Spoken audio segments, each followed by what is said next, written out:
રાજકોટ મહાનગરપાલિકાની આરોગ્ય શાખા હેઠળ જે ફૂડ શાખા છે એના દ્વારા તમામ લોકમેળાના દિવસના આયોજન પૂર્વે ઉપરાંત દિવસો દરમિયાન જે છે વિવિધ ટીમો દ્વારા જે છે એ તમામ જે ફૂડ બિઝનેસ ઓપરેટર્સ છે તમામને ત્યાં જે છે એ ફૂડની જે ચકાસણી જે છે કરવામાં આવી હતી. મોટાભાગે જોવા જઈએ તો જે લાઈવ ફૂડ જે બની રહ્યા હતા એમાં પણ ખાસ કરીને જોવા જઈએ તો ઢોકળા ઉપરાંત જે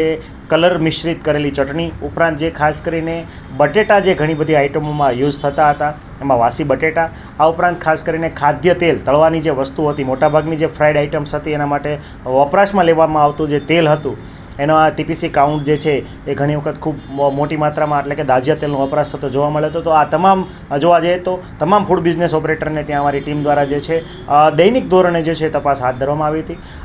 મેળાના દરમિયાનના દિવસો દરમિયાન કુલ જે છે 750 કિલો કરતાં પણ વધારે અખાદ્ય જથ્થો જે છે એ મળી આવતા એનો નાશ છે એ સ્થળ પર જ તે ફૂડ બિઝનેસ ઓપરેટર દ્વારા SWM શાખાના ટીપર1 દ્વારા કરવામાં આવ્યો હતો. આ ઉપરાંત 40 જેટલા ફૂડ બિઝનેસ ઓપરેટરને હાઇજીન મેન્ટેન કરવા માટે જે છે એ નોટિસ આપવામાં આવી હતી.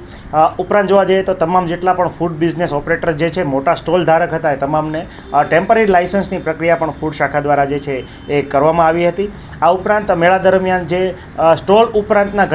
ઘણી બધી લારીઓ અથવા જે ઠેકા લઈને આવેલા લોકો હતા એમની પણ જે છે ફૂડ શાખા દ્વારા તપાસણી કરવામાં આવી હતી. સાંજ સમાચાર ફેસબુક પેજને લાઇક કરો, વિડીયો શેર કરો અને વધુ વિગતવાર સમાચાર માટે sanssamachar.net વિઝિટ કરો.